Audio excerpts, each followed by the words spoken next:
this is me, Craig Ferguson. I'm inviting you to come and see my brand new comedy hour. Well, it's about an hour and a half, and I don't have an opener because these guys cost money. But what I'm saying is I'll be on stage for a while. Anyway, come and see me live on the Pants on Fire tour in your region. Tickets are on sale now, and we'll be adding more as the tour continues throughout 2025 and beyond. For a full list of dates, go to thecraigfergusonshow.com. See you on the road, my dears. My name is Craig Ferguson. The name of this podcast is Joy. I talk to interesting people about what brings them happiness.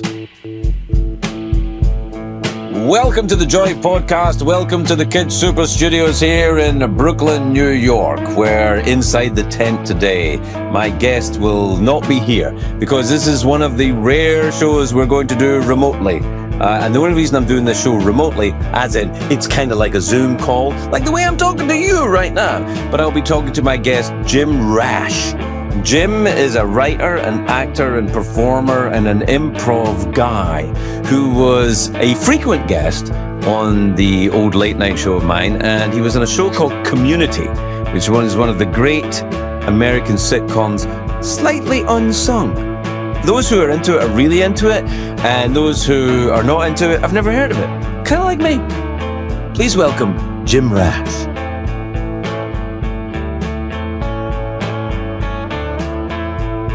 Jim. Yes.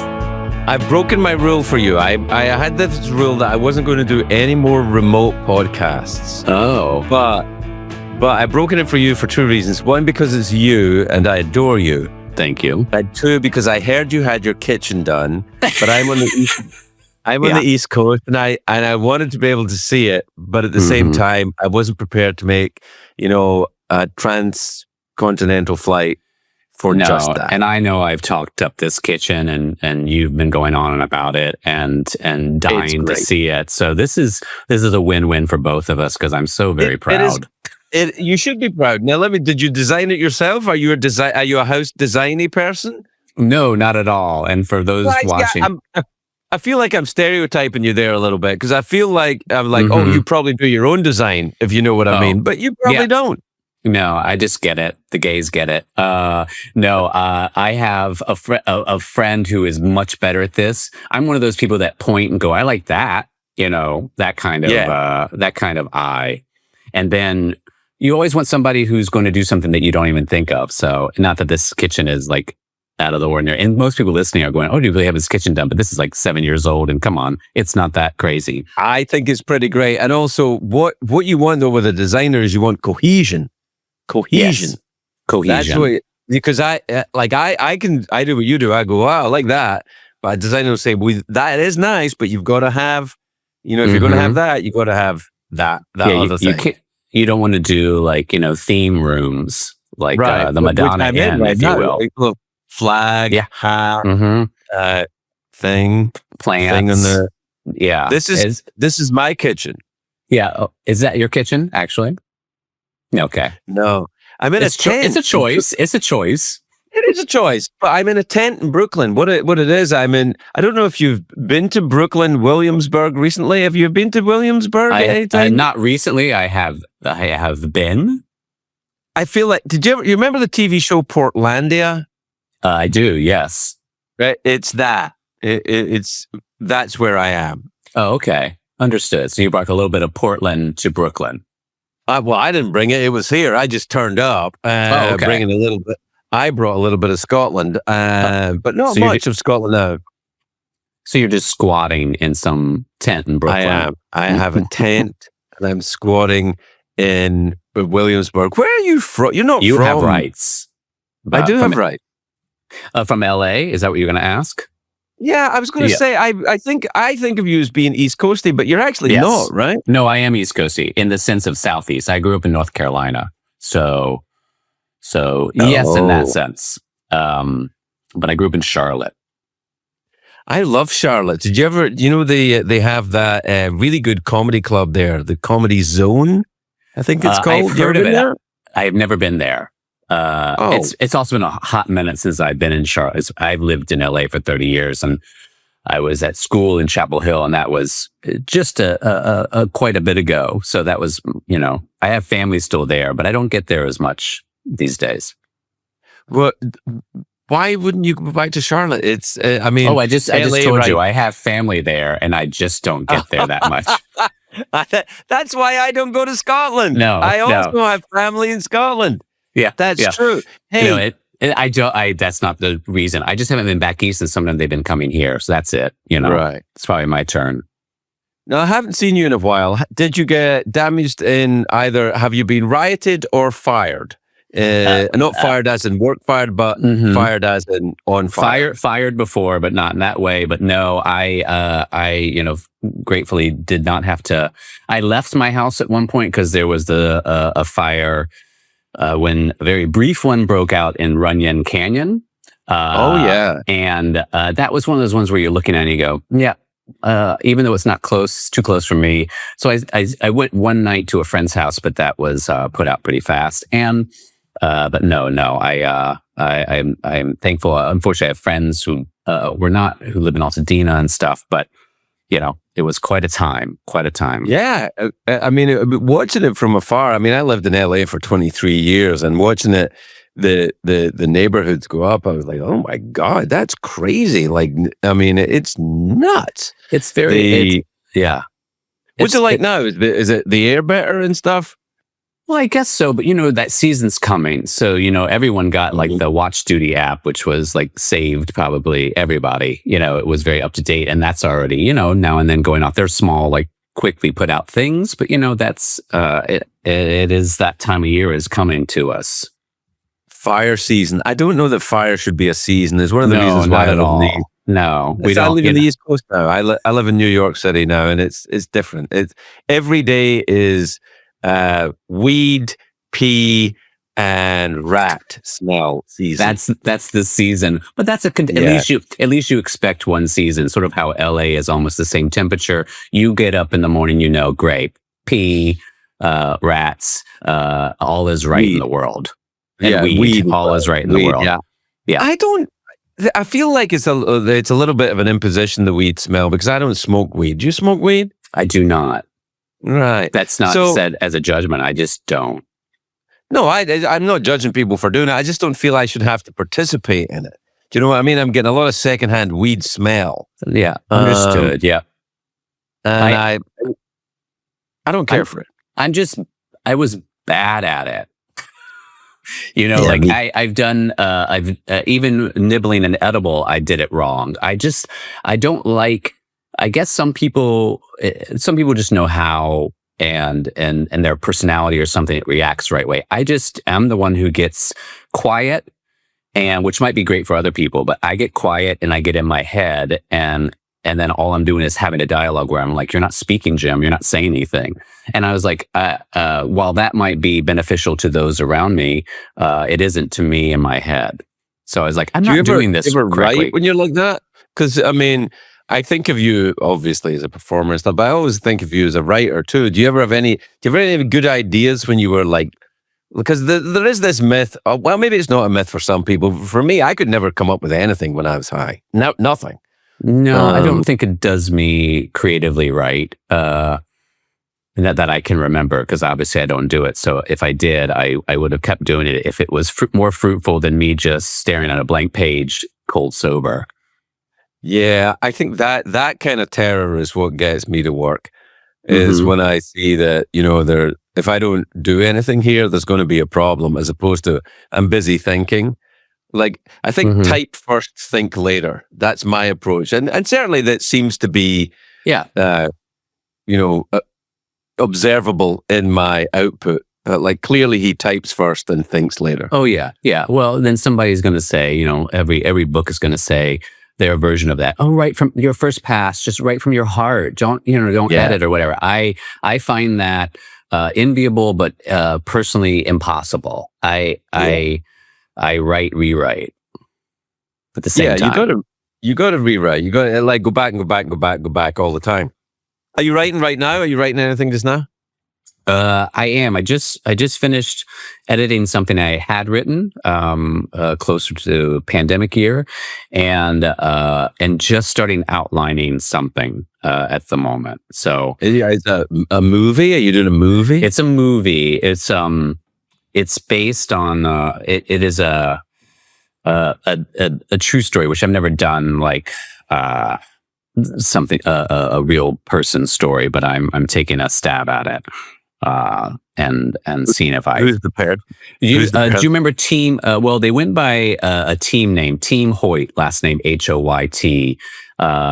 The father pushed his quadriplegic son, who had cerebral palsy, through Boston marathons, triathlons, and so they were a team for good Lord, they ran 30 marathons, and he would just push his son through all these things. And then they were very high in activism for differently abled people, and quite an inspirational story.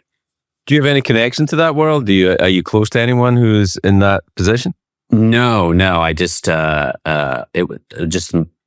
think I'm working with Nat Faxon, who I often work with, and I think it's just a beautiful story, and there was like a lot of elements to it that I we felt fit within the things that we like. There's a lot of comedy and drama happening at the same time, which I'm always attracted to. So we're just starting that process of digging through all, because when you're doing these kind of things, there's so many interviews, there are books and stuff. So you're really there's a lot to dig through. And you're spanning a long period of time, so that's another challenge. Yeah, that was good. I'm glad you brought up Nat, because I didn't know if you and Nat were still working together, or if you had some horrible argument and you weren't talking to each other. So I'm glad to hear that you're not. Well, the second statement is true. There's always a horrible argument, but we are still together. See, I find him, and I say this with love, just reprehensible. It's funny. You are a very odd couple. I mean, I know you're not a couple, but you're an odd duo. You seem very different, and yet the stuff that you do has a very definite voice to it, like all of its own. It's interesting to me. Have you ever thought of appearing as the odd couple? I think the Neil Simon play with you and Nat Faxon, there's something there. The one thing I do know is no one's tired of watching The Odd Couple on stage or ever. I'm serious. It is a coupling that always works. No, we will. Maybe one day we'll get into regional theater and actually do the odd couple, but we are very different. And I think that works to our benefit. And that's how we operate at the Groundlings. I think you just find people that you sync up with, comedically. And then I think we just have a nice way of working together for the most part, which is comfortable. Which is me saying, Nat, get out of here and let me just do this. Get out, Nat, and let me finish this. Yeah. I feel like I observed that as well. Is that where you met at Groundlings? Yeah, we met at Groundlings in what's called the Sunday Company, right before the main company. What's the Sunday Company? Well, there are levels. You start in the school and everyone starts at the same place. You have like basic improv, then intermediate improv, and then you work your way to the Sunday Company, which literally performs on Sunday, and sort of like your last stage to hopefully make it into the main stage, the main Groundlings Company. So a lot of people spend up to a year and a half in the Sunday Company, and then hopefully get into the main company. So it's a very fun time. The main company? I did. I made it. Oh. I was actual main company member for 13 years. And I still perform the day I'm getting ready to direct the next main show. So I have never left. I just, at one point you become an alum because you don't want to deal with mass emails and voting. Right. And I feel Groundlings is a bit like Catholicism, that once you're in, you don't get out. Like maybe the mafia, comedy in, comedy out. Yeah. There's no way of doing it any other way. No, it's one way through. Yeah. It does seem like is it, can I say it's a cult? I think it's a cult. Yeah. I mean, I know it's not, but I like saying it is. I mean, are we drinking blood? Sure. Yeah. But I mean, Yeah. other than, because if you don't have someone else's blood in the taste of it, you can't Right. perform or find a comedic connecting thread. I mean, that's A lot that. of people don't know that about show business, that you No, have to drink blood before you get on stage. no. Uta Hagen said it. Even in acting, you really need to taste blood of your partner in order to really connect on stage. And don't anybody look that up, but that's what Uta Hagen said. I love that you referenced Uta Hagen. You're welcome. That's No I think reference to Nina Hagen. no. Nina being No, wasn't Nina Hagen 99 Luftballons? oh. I did not know that, but I love Was that that. Nina Hagen? 99 Luftballons? We're just looking it up right now. You remember 99 Yeah. Luftballons? No, Yeah. I knew it because you would either hear it. Well, it was partly in English, or there was also probably an all English version. Yes. I think it was an all English version which was released for America. Mm-hmm. She should not sing. Well, that's Who Nina Hagen didn't? we're wrong. Oh no, it was a woman called Nina, but her second name wasn't Hagen. Oh, it was because the Hagen thing I got. I was going to say, because I remember Nina Hagen to be Uda's sister, who always did not care for Uda because she was always assigned to be prop master for Uda's acting classes. You remember Nina? That would be a lot of work. Mm-hmm. Luftballons. I said, well, I think that's what I said, Luftballons. Yeah. So, I don't think we should.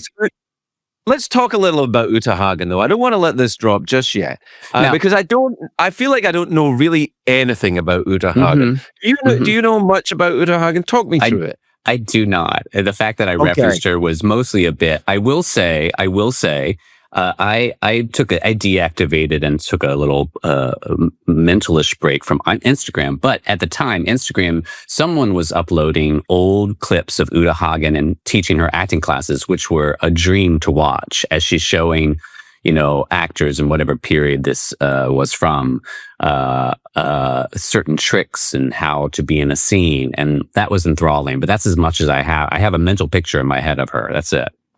I think Uta Hagen was the person I remember talking about the illusion of spontaneity. I think she said that you have to look like you just thought of it.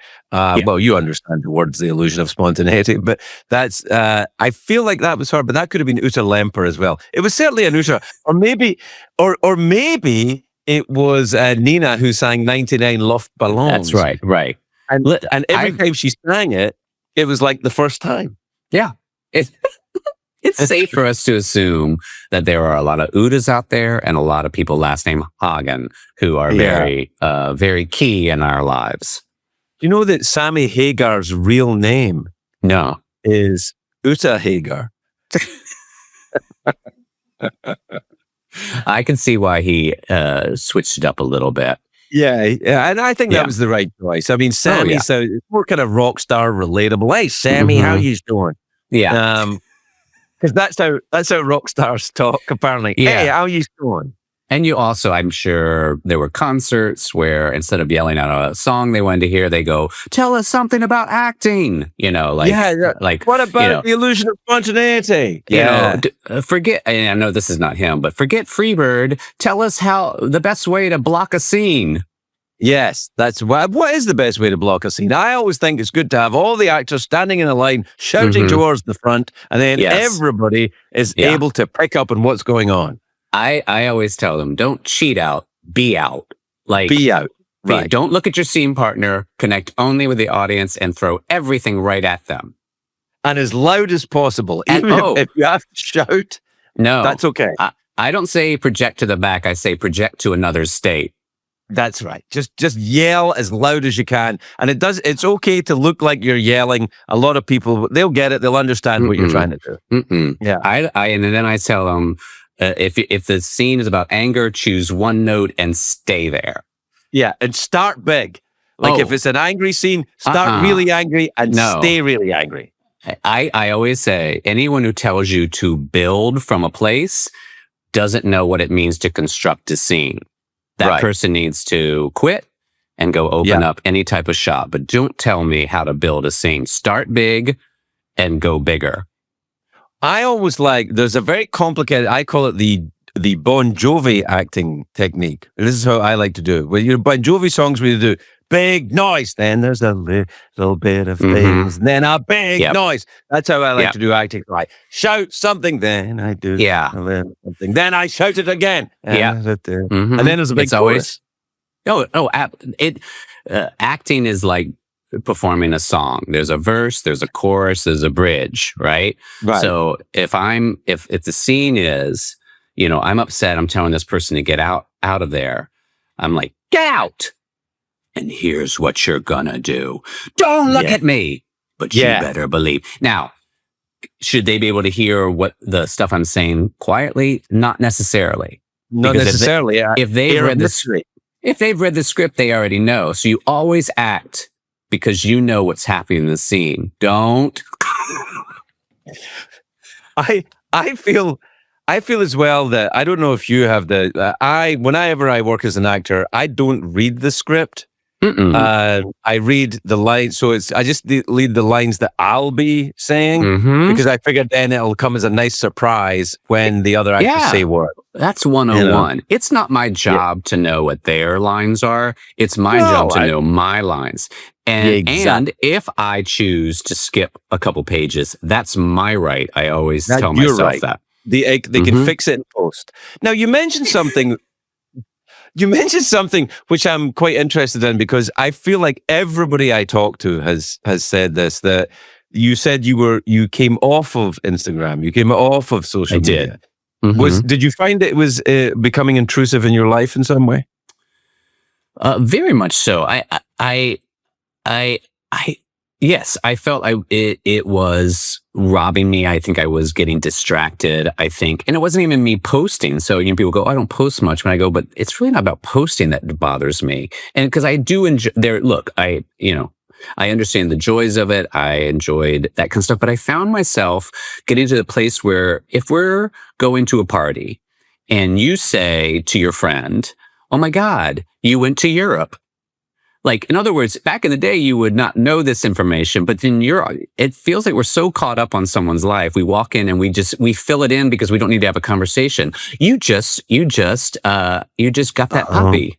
Oh yeah, I got a puppy. Oh, he's adorable. And then you move on. And that's the end of that.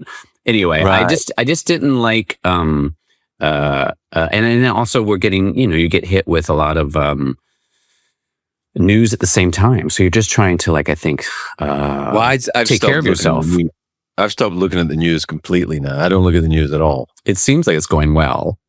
Yeah, I think it's going great. I know that sometimes if I walk by a TV repair shop, of which Manhattan is legendarily, there's thousands of them. I live in the Upper East Side, which is mostly TV repair shops. If ever I walk by a TV repair shop and the news is on, seems like Los Angeles is doing great, particularly in the last couple of days. Yes, it's a pleasure to refresh your news and then everything's either the opposite. This is happening. This isn't happening. And it's like, LA's a giant place, so we're talking about something that's like downtown right at this moment, and rightfully so, protesting this moment, and you hope it doesn't get what do you say, to a place of violence, but it's just sort of it's pretty crazy to think it's just downtown right now. I know. It's funny though. Have you ever been part of a protest or something like that? I mean, it's something I've never really found myself in that position. I've never thought, well, you know what, it's time I said this, and join in with my friends. Maybe it's because I do what I do for a living, so you kind of get it out another way. But or maybe I should. Maybe I have absolutely no civic responsibility, and I'm a horrible person. It could be that. Quite easily be. Well, these are great places where you put a mirror in front of yourself, and you have to look at yourself, Craig, and decide. Right. What are you for? Yeah, mostly for at this point in my life, I'm now 63 years old, Jim. So I'm kind of mostly for sitting down. I'm all about sitting down. Well, that's good for protesting. That's who they need. They just want you to sit there. They need a lot of and keep it calm. if there's a sit-in somewhere comfortable, like if they're going to be, well, we're all getting together, we're going to sit in this very comfortable lounge to protest, then So I'll be like, well, I feel like I want to be part of that. You need a glamping version of activism. Welcome to my tent. I'm in a tent right now, a glamping tent. See, that's called full circle conversation. That's one of those writing/acting techniques. They teach you that in the Groundlings. What do you learn in your first day at the Groundlings? What do they teach you first day? Full circle? I call it full circle. In other words, if you get lost in the scene and you don't remember it, just go back to the first line and see if you get it right. And so the audience will get it. Oh, we're going to go back and we're going to start over. It's called full circle. You know the idea of the callback, when the comedian will call back to a joke that they did earlier. I've been working on a technique recently called the reverse callback, where I reference jokes which I haven't told yet. Seems to, I think audiences really like that. They're wow, this is clever. Yeah. I love it in the sense that you just keep doing it and go, how about for a callback? And then just keep going. And then someone goes like, I wasn't listening very well. I kept missing the callback. Missing stuff. I didn't remember when he talked about barbershops, but he came right back to it. And he says, hair and a shave, dun, dun, like that. Yeah, shave. And I didn't know why he kept going. And I think that is it. Hair and a shave cut. Dun, dun. Isn't that what it is? Hair and a shave done. It's like shave and a haircut, few bits. It's too predictable. And I think hair and a shave done is... I still want to know what you teach the first day of when you go to Groundlings as a fresh-faced young improvisationer. Like, I'd like to be an improvisationer. Yeah. What is day one? When you sit down and what do you do? Well...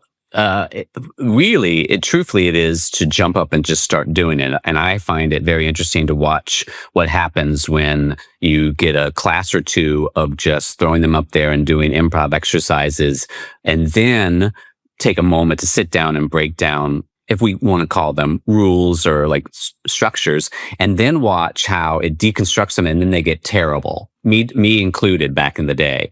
Because I realize when we don't know any rules and we just jump in, it's fun to watch people do it without any parameters at first. That won't be great scenes, but there's a spirit. And then when they hear the rules, they shut down and then they get very apprehensive. Like, oh, here we are at the cake place. Oh, yes, I love this cake. It's good. Yes, let's keep making this cake.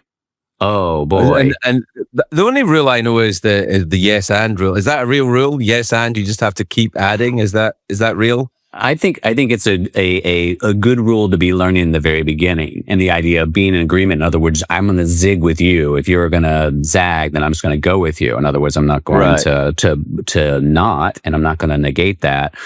I think improvisers who have been doing it for a while, there is a version of no that they come to understand that keeps the scene going, But I think in the beginning, knowing that I am going to let go of any preconceived ideas about where this scene is going, and if you decide that the building got on fire, then we're going to play that, I find it fascinating, improvisation, because it's something that I've never really been comfortable with in groups. I mean, look, when I was doing late night, Josh and I, who was doing the skeleton, that's all we ever did. Like we never wrote it, but actually the kind of slightly more, I don't know about structured, but certainly branded sort of improvs that, okay, there's four of us on stage, we're going to play, what is it they used to call it? There was one of the games, I can't remember the name of it, the something they would call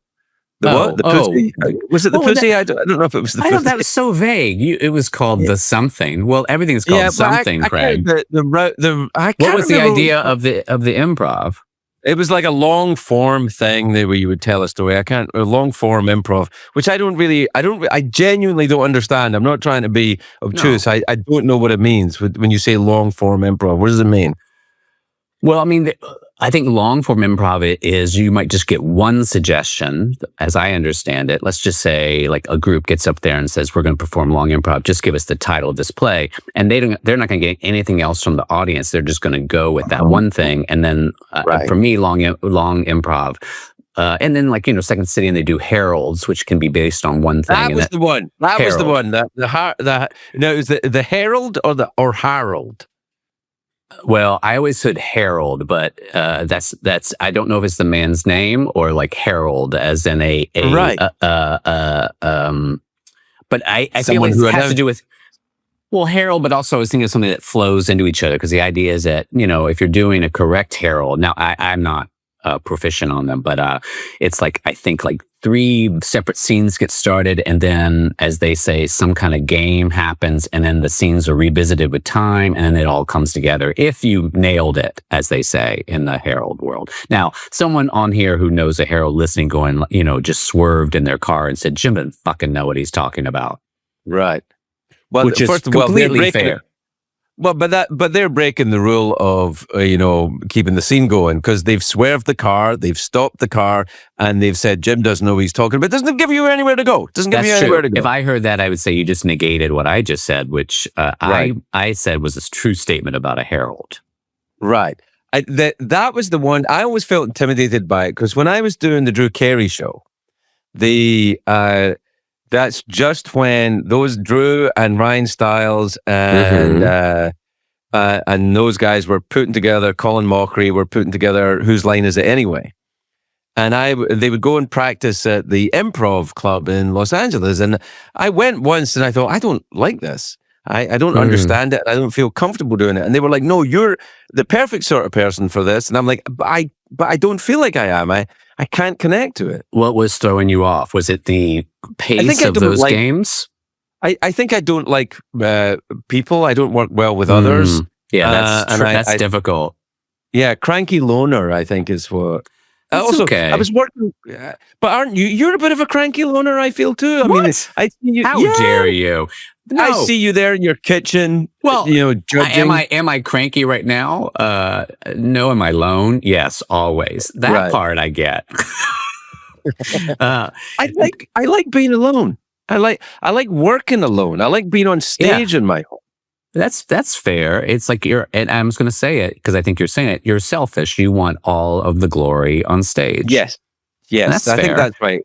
Selfish, mean-spirited, I think, is probably a good way to put it. That's fair. That's your brand, and I think it's working. I'm known for it. I am known for it. Yeah.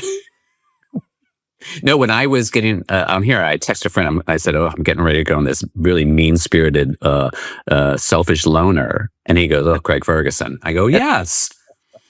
Oh God, that's alarming, but true, I guess.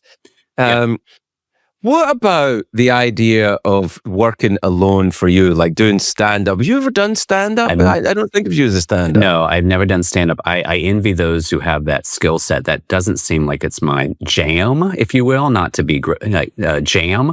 But I will say what I have done alone on stage, which I love so much. And I didn't create the show, but I've done it before at the Groundlings. A former Groundling created a show called One. And one is the idea that a performer will get up there and completely improvise with nothing, obviously, a one-person show. So I get up there. I am so fucking there for that. Can I do that? Yes, it is. I'd love to do you that. would excel at this. It's so fun. It's terrifying all day. You're like, this is one of those shows where you're like, maybe not be for you, but for me, you're wired and the day is shot because you're trying to do everything else and you just know 8 o'clock's coming and you're like, why the fuck am I doing this show? Why? Because it's terrifying. And the audience is so on your side because they know the idea. But the idea is you get up there and the director will get this is Jim. I'm not playing Jim. Like you'll get a fake name just so they separate this. Not Jim Rash's one-person show. It's like just a made-up name, whether you use that or not, other than your intro. Then you get the name of this pretentious sounding, one-person show. So it would be like, My Father Never Loved Me or The Waves Crashed at Midnight, whatever it is. And then she sets up, audience members get to create like 3 little stages using blocks and stuff that I have to justify as different set pieces. And then I just go for an hour and I just create a whole one-person show. And it's I basically, love this it's, idea.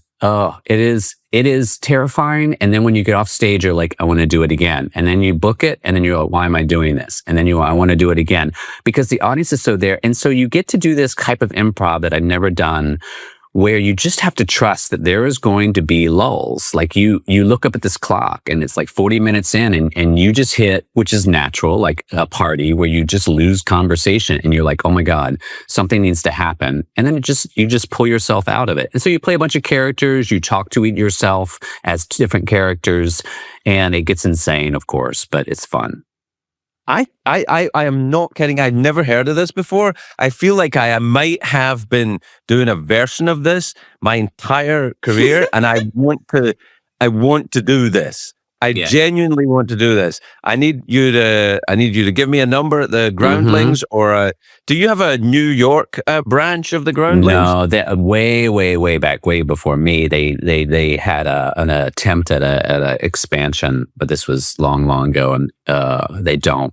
It's just L.A. But yeah, Deanna Oliver, who is a fantastic writer as well, and she is Groundling alum, and she created the show. So I will give her a talk because yes, it's a blast.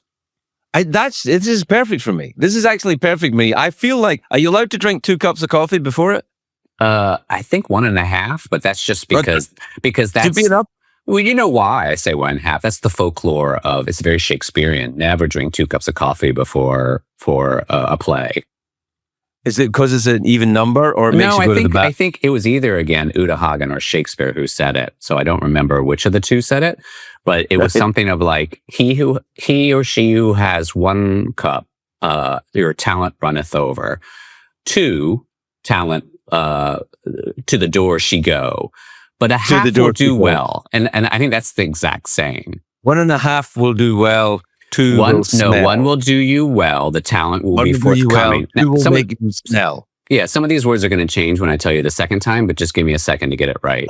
It's like 1 cup of coffee will do you well, and talent will be forthcoming. 2 will make it leave the door. A half cup more, and talent shall be fine. I'm pretty sure that's what it was. It's interesting because it does change quite a lot every time you say it. Which I don't think so. Have 1 cup of coffee and you will do fine, and talent will come much more. 2, and it will leave the door. A half a cup more will do you fine. See, it's the same. Right. I feel like I have it now, and that's great. Now, Shakespeare, look, I'm sorry to bring this up, but I feel like I must, for the sake of historical accuracy. I don't think Shakespeare knew what coffee was. Oh. Okay, well, good luck, go to Wikipedia and you'll find out you're wrong. Well, I just feel like coffee might have arrived in Britain after Shakespeare. I think up until that thing, they drank only mud. You know, they were experimenting with different brown liquids. There was mud, there was poo, there was sewage water, there was, dysentery stuff. But they didn't have actual coffee until coffee time, which was later. Was that a proclamation? Coffee time was that an act or it was the Coffee government? Time Act of 1702 when coffee was. I think coffee is a New World thing, though, isn't it? So the king proclaimed it.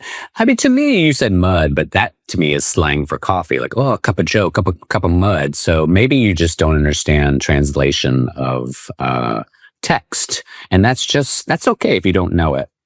Yeah, it's possible. I think it's possible that I don't understand mud. Although growing up where I grew up, I feel like I have a very firm grasp of swampy conditions. Okay, and the mud. I'm pretty sure Shakespeare didn't know what coffee was, and I feel like his plays would have zipped along a bit faster if he did. I think particularly King Lear, I think it would have been King Lear. Yeah. Oh, I'm old. These kids is driving me crazy. Yeah. What are you going to do? There's your 3 acts right there. King Lear. Oh, right. I'm getting old. These kids are driving me crazy. What are you going to do? Yeah. I mean, I think it's good for a couple productions to give it a shot of espresso, as we would say. Like, let's give this Shakespeare a shot of espresso and move it along. Espresso. Yeah. But I feel like as well, if he was doing the 2 Gentlemen of Verona, Mm-hmm. which was, of course, set in Italy, in the town of Verona, a Shakespearean play. I Mm-hmm. feel like he would have put coffee in that if he Yeah. knew what coffee was. Right. Hey, let's go for a cup of coffee. Yeah. I'm with you, my gentleman friend. Mm-hmm. What accent were you just doing? That was Groucho Marx. I was going to No, say. Chico Marx. Sorry, Chico Marx. Oh, Chico That was Marx. Chico Marx in Two Gentlemen of Verona, his No. one-man show. That was the twist. No, I closed my eyes and I was like, holy shit, am I at that show?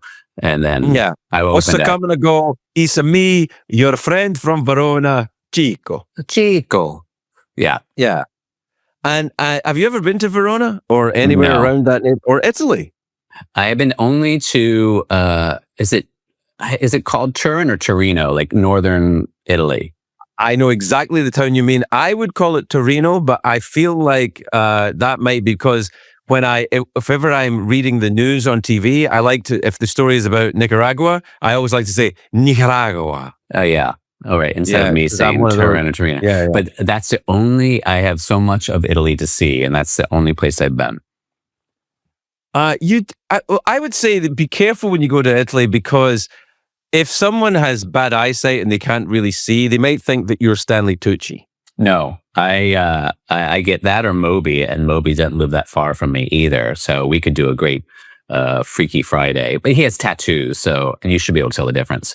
I know Moby quite well, Do and you? I feel like now as you mention it, you know what you do? You guys do look quite similar, actually. No, that's the one I would get more than Stanley Tucci. However, I was in a hotel lobby, and a woman approached me and said, "Oh my God, I'm a big fan. Can I get a selfie?" We were posing for her handheld selfie, and she said, "I love your show on Italy." And then I go, "Oh, I'm not Stanley Tucci," and she did not snap that picture, and it was just a slow. Her hand slowly came down. She didn't take the selfie? I jokingly said, "You probably don't need this picture." And she didn't take it. And then I told her who I was, not that registered on her, but I really burst that bubble. I should have just said, as Joel McHale told me, I should have just said, yes, I'm Stanley, and just kept going. But anyway, I was humbled by it because I was like, oh, I wish I had that kind of acting talent, but thank you.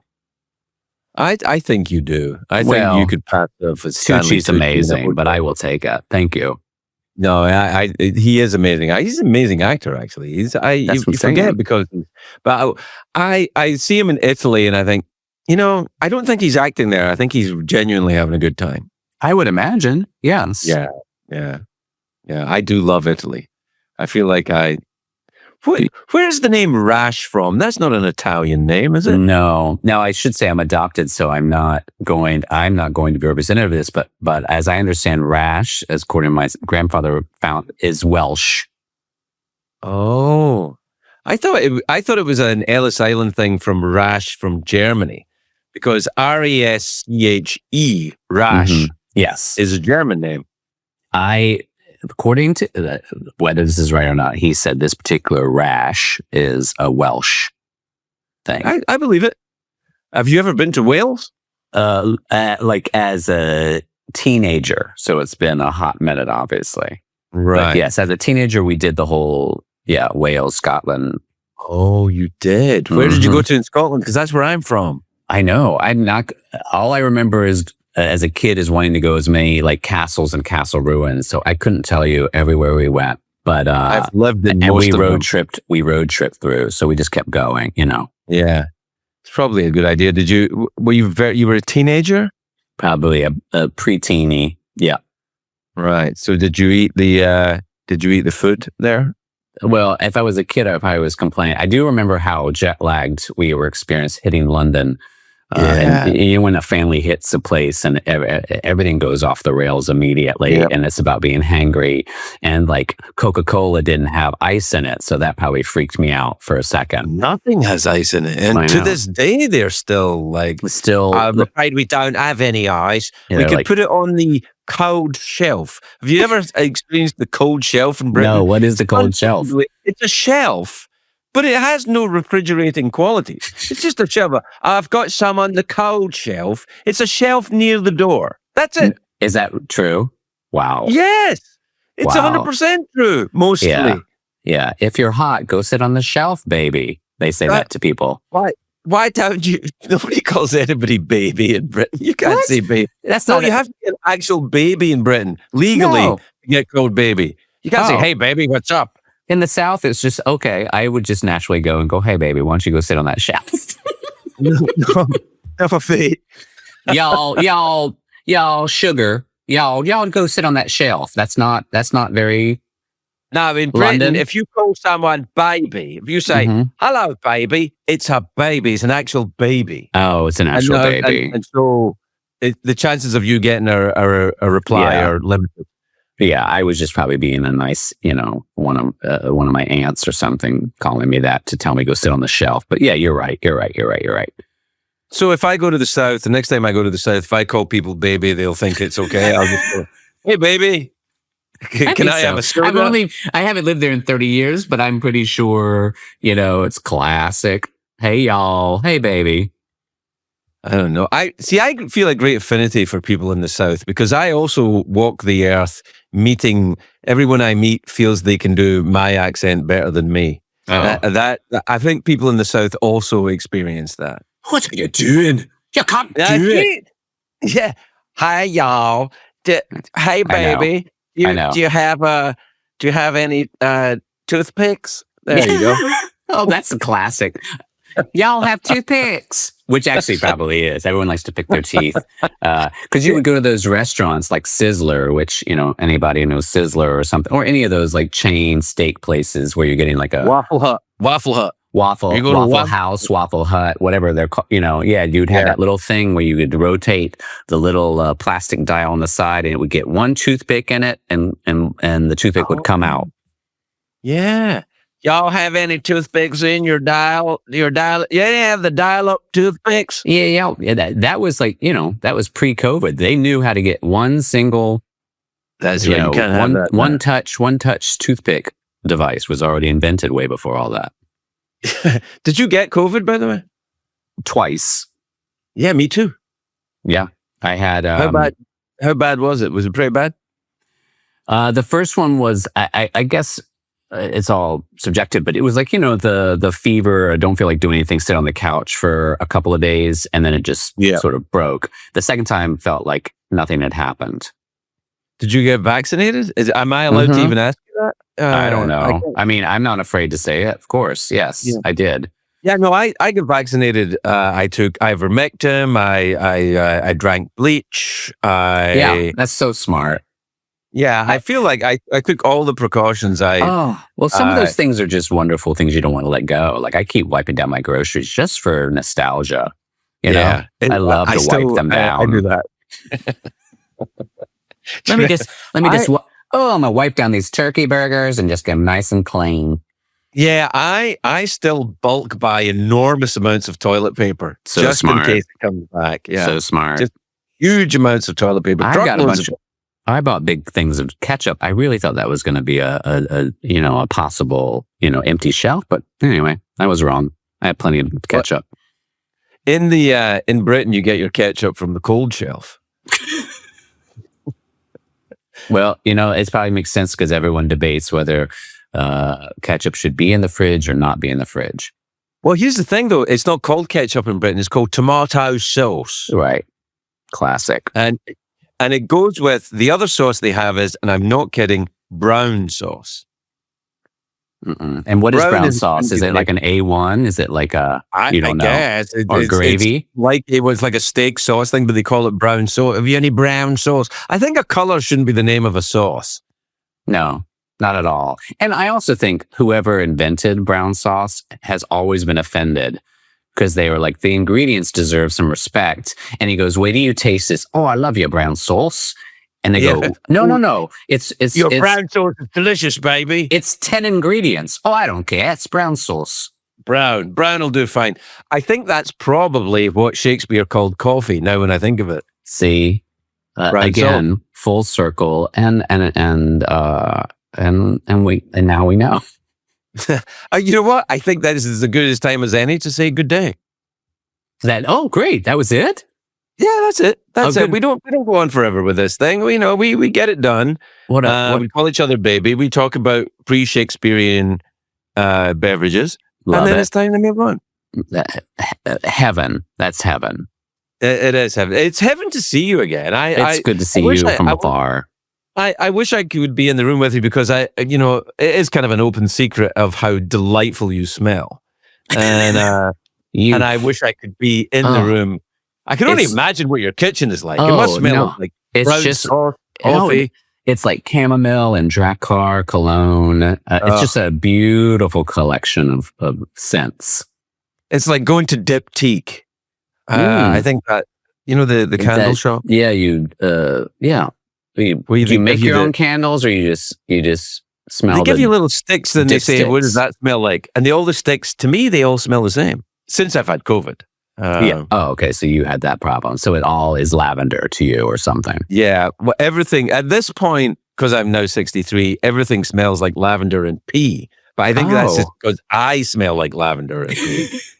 It's so great to have all these things to look forward to, the different chapters, certain ages. Those parts of life that are just where everything just falls the fuck apart. No, I remember sitting around the Southern campfire, and my grandfather would tell stories of how, he knew, the love of his life was coming around the corner because urine and lavender wafted into the house. And I remember how romantic it was to think, oh, here comes grandma. Yeah. You smelled of it even then. No. I heard the rustle of her bag and I knew she was the one. Here she was. And then crackle of the fire. Those are the memories. God bless you. Bless you. It's great to see you, baby. So good to see you. That was such a joy to talk to you. It's lovely to talk to you, and congratulations on your kitchen. I know I'm 7 years late, but still, thank you. Still wonderful. What a journey, right? What a journey. I mean, I feel like we've all been on that journey. 2018 to 2025. It's been a long road, but we got that kitchen, and darn, look at it. It's a beauty. All worth it. All right. Take care, my friend. Thank you. Bye. Bye.